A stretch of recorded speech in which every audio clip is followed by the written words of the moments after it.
I'm Sander van Doorn and I'm here for a new series of studio sessions. A few years ago I launched a series explaining a little bit about different elements in producing a track.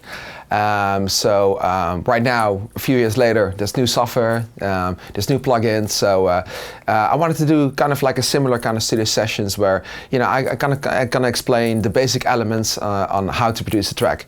So right now, this is the first series, and today I'm gonna explain a little bit more about how to use a kick, how to build a kick, how to add a bass line. So it's gonna be all about the kick and bass line. Right, so basically this is Logic Pro X. It's the newest version of the software I use to produce music. So today we're gonna talk about how to build a kick and also how to add a bass line and to make it one, you know, perfect whole. So basically what I've done is I've searched for a few kicks that I have used in the past. So this is kick number 1. And number 2, number 3. So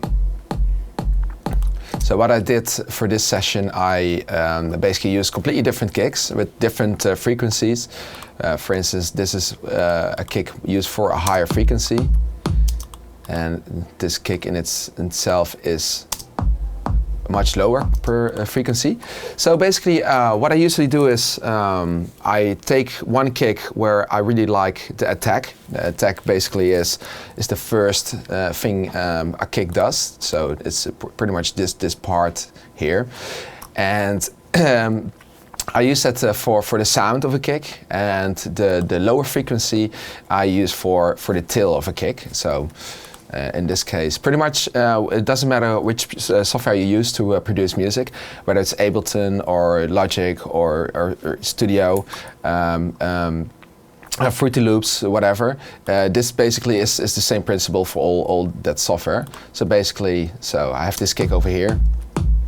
So I want to use the attack of this kick, but I want to use the tail of a lower kick. So basically, what you do is pretty simple. It's what I always do is I use a single band EQ. Basically, this is a filter. Now it's on low cut.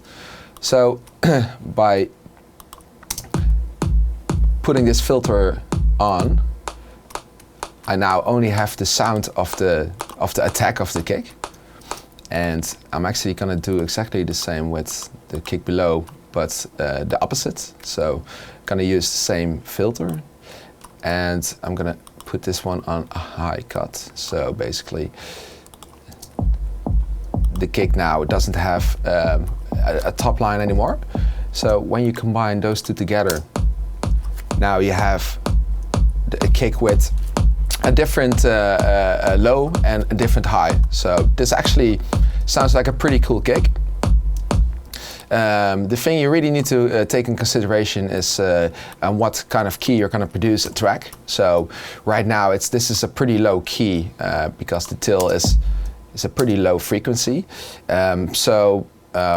You want to make sure that the bass line isn't going to conflict with the kick. So what is good to do if you're using a very melodic track where you definitely going to need the bass line as part of the kick. So what you can do is pretty much use less of the tail of the kick. So let's put it on here. So together you have this. Now it sounds a bit strange. So what I do is I make sure that this kick, this tail is gonna be cut off a little bit, and I'm gonna use a fade out, and just a little small fade out, let's say 50.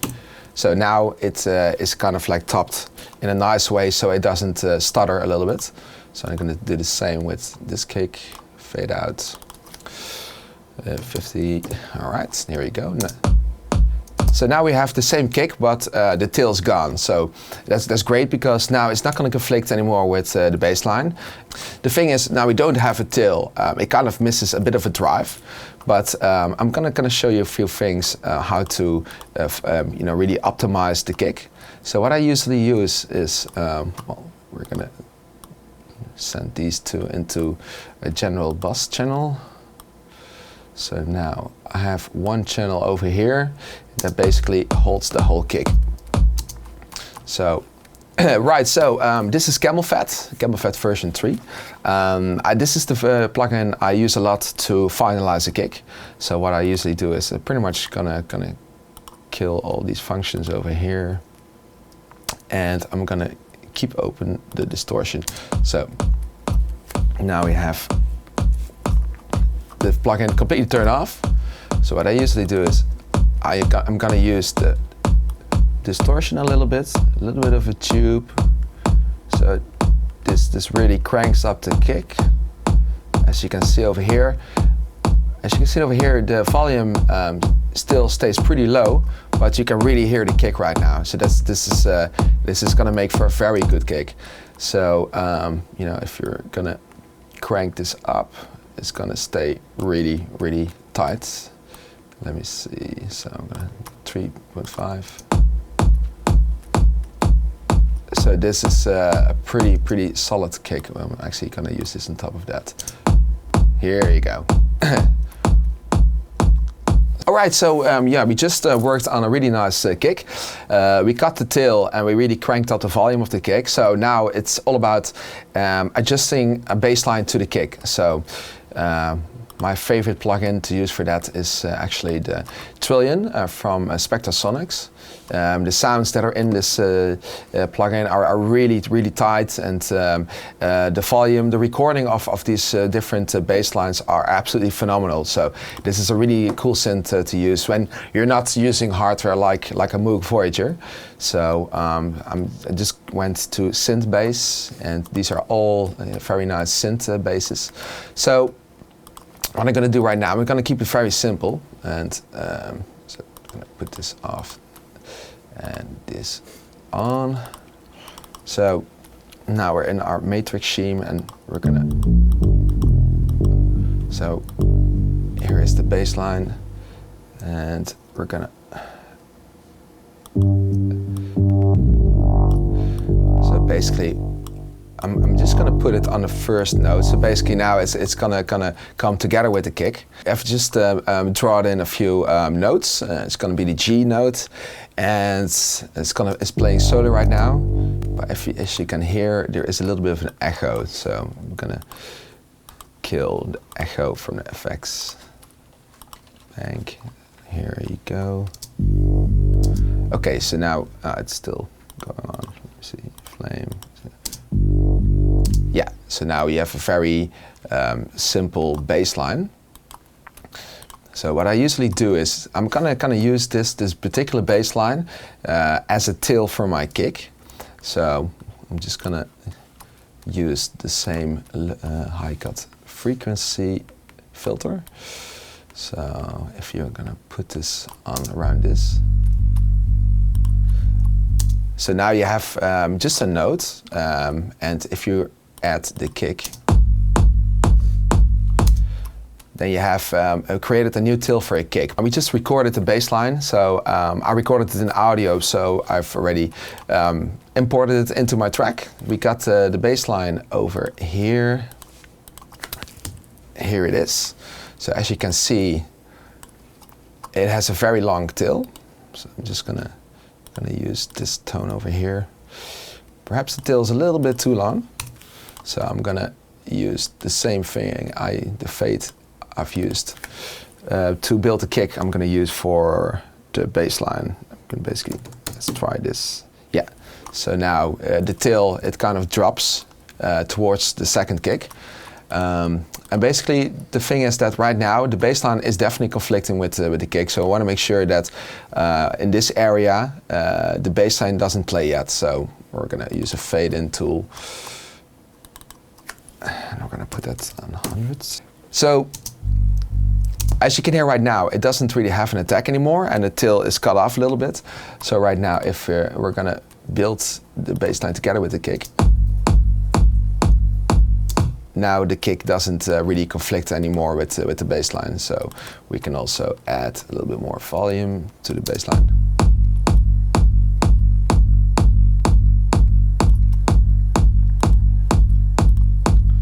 So now you have a pretty tight kick, and we're gonna adjust the curve a little bit.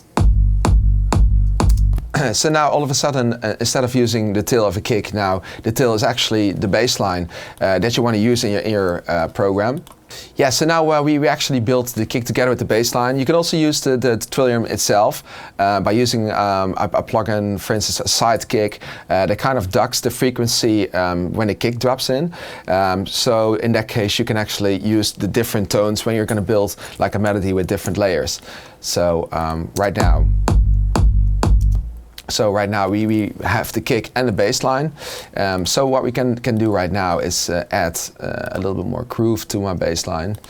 Let me see. So now we're gonna go back to the Twillium. And we're gonna see if we can find a different bass line that's pretty cool. Let me see. That one isn't working. Okay. So this is more of a saw bass, and then perhaps. Okay, well, this is a pretty cool square bass. All right, so I'm gonna build a bit of a very simple bass line, and let me see. So this is a pretty straightforward bass line. So what you can notice is that I'm not actually using a tone on the first note. That's because we're going to make room for the kick. So in this case, the bass line and kick coming together is going to create the best, highest possible volume without each other conflicting a little bit. So right now, if we're gonna play this in solo, so you have a pretty firm bass line. What you can also do is actually add a little bit of shuffle, and for instance this. So now the notes have been shifted a little bit, and it creates a little bit more groove to your bass line. So we're gonna add everything together right now. Okay. And let's just copy this over here, here, and here.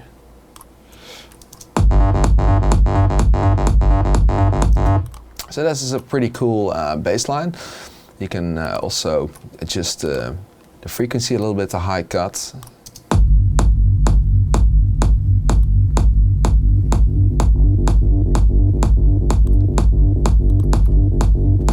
Okay, right now it's a pretty cool and tight schedule. So obviously there's different ways of drawing in your notes. You can also just cut these. So that sounds pretty cool as well. It's a way to filter out. Yeah, you can actually use the notes over here. Everything stays on the same frequency.